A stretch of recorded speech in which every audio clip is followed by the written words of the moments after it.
کیا یہ لوگ کہتے ہیں کہ اس پیغمبر نے قرآن اپنے دل سے بنا لیا ہے؟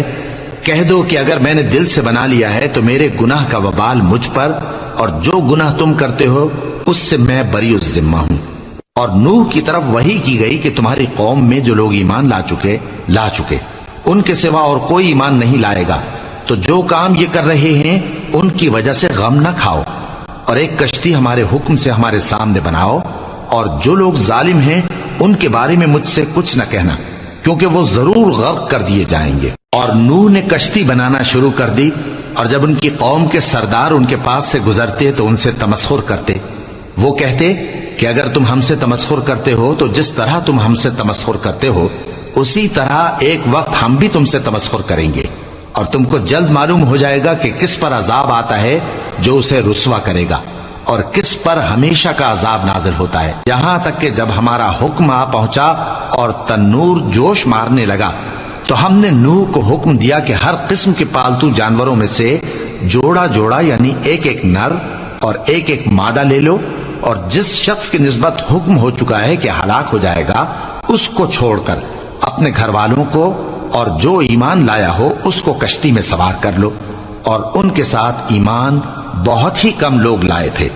نوح نے کہا کہ اللہ کا نام لے کر کہ اسی کے کرم سے اس کا چلنا اور ٹھہرنا ہے، اس میں سوار ہو جاؤ، بے شک میرا پروردگار بخشنے والا ہے، مہربان ہے۔ اور وہ ان کو لے کر طوفان کی لہروں میں چلنے لگی۔ لہریں کیا تھیں؟ گویا پہاڑ تھے۔ اس وقت نوح نے اپنے بیٹے کو جو کشتی سے الگ تھا پکارا کہ بیٹا ہمارے ساتھ سوار ہو جا اور کافروں میں شامل نہ ہو۔ اس نے کہا کہ میں ابھی پہاڑ سے جا لگوں گا، وہ مجھے پانی سے بچا لے گا۔ فرمایا کہ آج اللہ کے عذاب سے کوئی بچانے والا نہیں اور نہ کوئی بچ سکتا ہے مگر وہی جس پر اللہ رحم کرے۔ اتنے میں دونوں کے درمیان لہر حائل ہو گئی اور وہ ڈوب کر رہ گیا، اور حکم دیا گیا کہ اے زمین اپنا پانی نگل جا، اور اے آسمان تھم جا، اور پانی خشک ہو گیا اور کام تمام کر دیا گیا۔ اور کشتی کوہ جودی پر جا ٹھہری، اور کہہ دیا گیا کہ بے انصاف لوگوں پر لعنت۔ اور نوح نے اپنے پروردگار کو پکارا اور کہا کہ پروردگار میرا بیٹا بھی میرے گھر والوں میں ہے، تو اس کو بھی نجات دے، تیرا وعدہ سچا ہے اور تو بہترین حاکم ہے۔ اللہ نے فرمایا کہ اے نوح وہ تیرے گھر والوں میں نہیں ہے، وہ تو سراسر بد عمل ہے، تو جس چیز کی تم کو حقیقت معلوم نہیں اس کے بارے میں مجھ سے درخواست ہی نہ کرو، اور میں تم کو نصیحت کرتا ہوں کہ نادان نہ بنو۔ نوح نے کہا پروردگار میں تجھ سے پناہ مانگتا ہوں کہ ایسی چیز کی تجھ سے درخواست کروں جس کی حقیقت مجھے معلوم نہیں، اور اگر تو مجھے نہیں بخشے گا اور مجھ پر رحم نہیں فرمائے گا تو میں تباہ ہو جاؤں گا۔ حکم ہوا کہ نوح ہماری طرف سے سلامتی اور برکتوں کے ساتھ جو تم پر اور تمہارے ساتھ کی جماعتوں پر نازل کی گئی ہیں اتر آؤ، اور کچھ اور جماعتیں ہوں گی جن کو ہم دنیا کے فوائد سے بہرہ مند کریں گے، پھر ان کو ہماری طرف سے عذاب علیم پہنچے گا۔ یہ حالات غیب کی خبروں میں سے ہیں جو ہم تمہاری طرف بھیجتے ہیں، اور اس سے پہلے نہ تم ہی ان کو جانتے تھے اور نہ تمہاری قوم ہی ان سے واقف تھی، تو صبر کرو کہ انجام پرہیزگاروں ہی کا بھلا ہے۔ اور ہم نے قوم عاد کی طرف ان کے بھائی ہود کو بھیجا، انہوں نے کہا اے میری قوم اللہ ہی کی عبادت کرو، اس کے سوا تمہارا کوئی معبود نہیں، تم شرک کر کے اللہ پر محض بہتان باندھتے ہو۔ میری قوم میں اس واعظ و نصیحت کا تم سے کچھ صلہ نہیں مانگتا، میرا صلہ تو اس کے ذمے ہے جس نے مجھے پیدا کیا، بھلا تم سمجھتے کیوں نہیں؟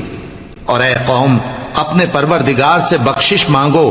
پھر اس کے آگے توبہ کرو، وہ تم پر آسمان سے موسلا دھار بارش برسائے گا اور تمہاری طاقت پر طاقت بڑھائے گا، اور دیکھو گناہگار بن کر روگردانی نہ کرو۔ وہ بولے ہود تم ہمارے پاس کوئی دلیل ظاہر نہیں لائے، اور ہم صرف تمہارے کہنے سے نہ اپنے معبودوں کو چھوڑنے والے ہیں اور نہ تم پر ایمان لانے والے ہیں، ہم تو یہ سمجھتے ہیں کہ ہمارے کسی معبود نے تمہیں تکلیف پہنچا کر دیوانہ کر دیا ہے۔ انہوں نے کہا کہ میں اللہ کو گواہ کرتا ہوں اور تم بھی گواہ رہو کہ جن کو تم اللہ کا شریک بناتے ہو میں ان سے بیزار ہوں، یعنی جن کی اللہ کے سوا عبادت کرتے ہو، تو تم سب مل کر میرے بارے میں جو تدبیر کرنی چاہو کر لو اور مجھے مہلت نہ دو۔ میں اللہ پر جو میرا اور تمہارا سب کا پروردگار ہے بھروسہ رکھتا ہوں۔ زمین پر جو چلنے پھرنے والا ہے وہ اللہ کے قبضہ قدرت میں ہے، بے شک میرا پروردگار سیدھے رستے پر ہے۔ اب اگر تم روگردانی کرو گے تو جو پیغام میرے ذریعے تمہاری طرف بھیجا گیا ہے وہ میں نے تمہیں نہیں بگاڑ سکو گے، میرا پروردگار تو ہر چیز پر نگہبان ہے۔ اور جب ہمارا حکم عذاب آ پہنچا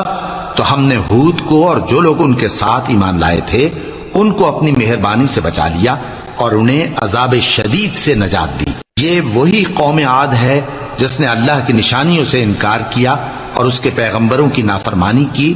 اور ہر سرکش و متکبر کا کہا مانا، اور اس دنیا میں بھی لعنت ان کے پیچھے لگی رہی اور قیامت کے دن بھی لگی رہے گی۔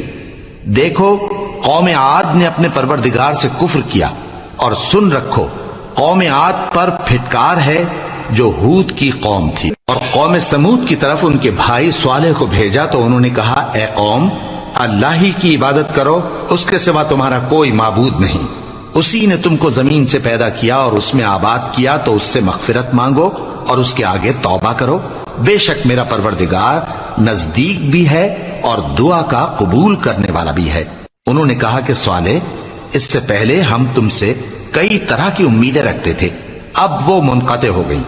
کیا تم ہم کو ان چیزوں سے منع کرتے ہو جن کو ہمارے بزرگ پوجتے آئے ہیں؟ اور جس بات کی طرف تم ہمیں بلاتے ہو اس کی طرف سے ہم بڑے بھاری شک میں ہیں۔ صالح نے کہا، اے میری قوم بھلا دیکھو تو، اگر میں اپنے پروردگار کی طرف سے کھلی دلیل پر ہوں اور اس نے مجھے اپنے ہاتھ سے نبوت کی نعمت بخشی ہو، تو اگر میں اللہ کی نافرمانی کروں تو اس کے سامنے میری کون مدد کرے گا؟ تم تو کفر کی باتوں سے میرا نقصان ہی کرتے ہو۔ اور یہ بھی کہا کہ اے قوم، یہ اللہ کی اونٹنی تمہارے لیے ایک نشانی یعنی معجزہ ہے، تو اس کو چھوڑ دو کہ اللہ کی زمین میں جہاں چاہے چرتی پھرے، اور اس کو کسی طرح کی تکلیف نہ دینا ورنہ تمہیں جلد عذاب آ پکڑے گا۔ مگر انہوں نے اس کو کاٹ ڈالا تو صالح نے کہا کہ اپنے گھروں میں 3 دن اور فائدے اٹھا لو، یہ وعدہ ہے کہ جھوٹا نہ ہوگا۔ پس جب ہمارا حکم آ گیا تو ہم نے صالح کو اور جو لوگ ان کے ساتھ ایمان لائے تھے ان کو اپنی مہربانی سے بچا لیا اور اس دن کی رسوائی سے محفوظ رکھا، بے شک تمہارا پروردگار طاقتور ہے، زبردست ہے۔ اور جن لوگوں نے ظلم کیا تھا ان کو چنگھاڑ کی صورت میں عذاب نے آ پکڑا تو وہ اپنے گھروں میں اوندھے پڑے رہ گئے، گویا کبھی ان میں بسے ہی نہ تھے۔ سن رکھو کہ قوم سمود نے اپنے پروردگار سے کفر کیا، اور سن رکھو